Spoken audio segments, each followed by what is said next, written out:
माँ दीबा मंदिर गढ़वाल में स्थित एक ऐसा मंदिर है जहाँ से समस्त गढ़वाल निवासियों की आस्था जुड़ी हुई है।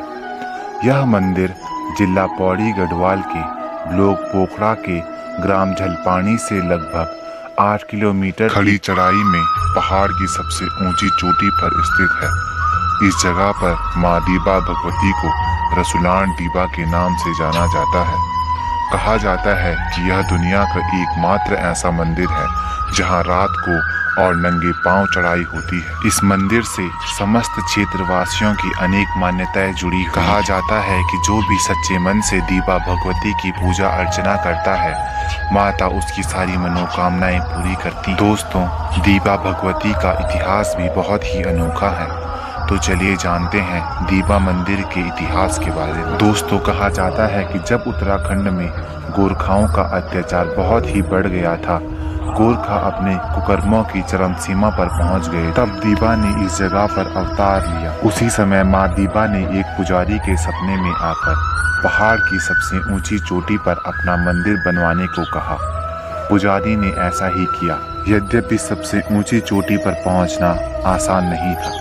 यह एक ऐसा स्थान है जहां से चारों तरफ दूर दूर तक नजर पड़ती है, लेकिन इस स्थान को हर जगह से नहीं देखा जा सकता। इसके बाद जब भी कभी कोई गोरखा क्षेत्रवासियों के साथ कुछ भी अन्याय करने जाते, माँ दीबा क्षेत्रवासियों के सपने में आकर या फिर अन्य चमत्कारों से उनको आगाह कर दिया करती।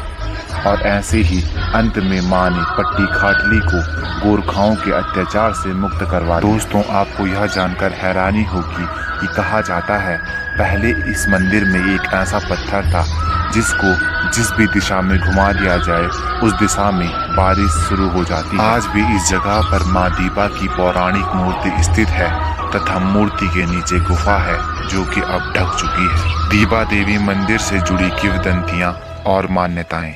दोस्तों, कहा जाता है कि बहुत समय पहले एक बारात वधू को लेने जा रही थी, जिसके गांव का रास्ता मां भगवती के मंदिर के सामने से होते हुए जाता था। बारात में चढ़ रहे एक बुजुर्ग ने बारात से कहा कि शुभ कार्य के लिए जा रहे हैं, इसीलिए हमें माता के मंदिर में भी जाना चाहिए। इस पर बाकी सभी बाराती बुजुर्ग को भला बुरा कहने लगे कि पहले ही इतनी देर हो चुकी है और अब हम मंदिर में जाकर अपना समय बर्बाद करें। तो इस पर बुजुर्ग ने कहा कि ठीक है, तुम लोग आगे बढ़ो, मैं तो माता के दर्शन करके आऊंगा। और बारात आगे बढ़ गई और बुजुर्ग मंदिर में दर्शन करने चला गया। दर्शन करने के बाद जब बुजुर्ग उस गांव में पहुंचा जहां बारात जा रही थी, वहां जाकर उसने पाया कि बारात तो अभी गांव में पहुंची ही नहीं। बुजुर्ग आश्चर्यचकित हो गया और वह दोबारा मंदिर के पास लौटा। जब वह मंदिर के पास लौटा तो उसने पाया कि मंदिर के आसपास विचित्र प्रकार के पेड़ खड़े हैं। कहा जाता है कि माता के प्रकोप के कारण वे सारी बाराती पेड़ों के स्वरूप में बदल गए। आज भी इन पेड़ों को देखकर लगता है जैसे कि बाराती ही हों, क्योंकि पेड़ों का आकार भी अनेक तरह का है, जैसे किसी पेड़ ने अपने हाथों में ढोल, दमाऊ, मसकबीन पकड़ा हो।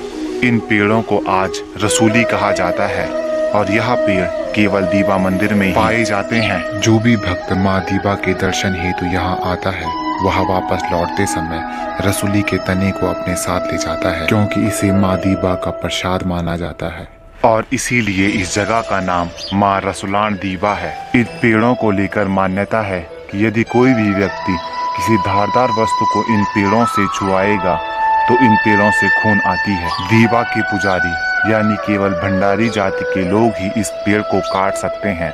उनके काटने पर इससे खून नहीं आती, लेकिन यदि अन्य जाति का व्यक्ति इन पेड़ों पर कोई धारदार वस्तु लगाता है तो इनसे खून आती है। दोस्तों, इस जगह पर माता के होने का सबसे बड़ा सबूत यह है क्योंकि इस मंदिर में रात को और घने जंगल के बीच से होकर चढ़ाई होती है, लेकिन फिर भी आज तक कोई भी भक्त मंदिर में जाते समय रास्ता नहीं भटका और ना ही उसे किसी जंगली जानवर का सामना करना पड़ा। साथ ही यह भी कहा जाता है कि माँ दीबा भगवती ने अपने कई भक्तों को यहाँ पर एक सफेद साड़ी वाली बुढ़िया के रूप में दर्शन दिए हैं। तो यह थी माँ दीबा भगवती के बारे में महत्वपूर्ण जानकारियाँ। माँ दीबा भगवती मंदिर से अन्य भी कई प्रकार की मान्यताएं जुड़ी हुई हैं। यदि आप उन मान्यताओं को भी जानना चाहते हैं तो हमें कमेंट करके ज़रूर बताएं और ऐसे ही अन्य मज़ेदार वीडियोस के लिए हमारे चैनल को सब्सक्राइब करना न भूलें।